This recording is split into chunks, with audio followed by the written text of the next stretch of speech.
egin gara eta aurkezleak izango gara. Baina, bueno, hasi horretik pare bat gauza ditu nahi ditugu. Azaldu nahi dugu zerraitik gauden gaur hemen.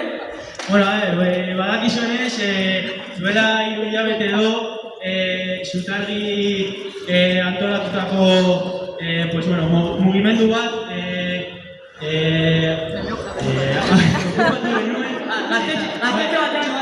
okupatu genuen eta modu irregularean desalojatu gintuzten. Orduan horregatik hori aldarrikatzeko, gaztetxeak aldarrikatzeko afari hau dugu. Bai,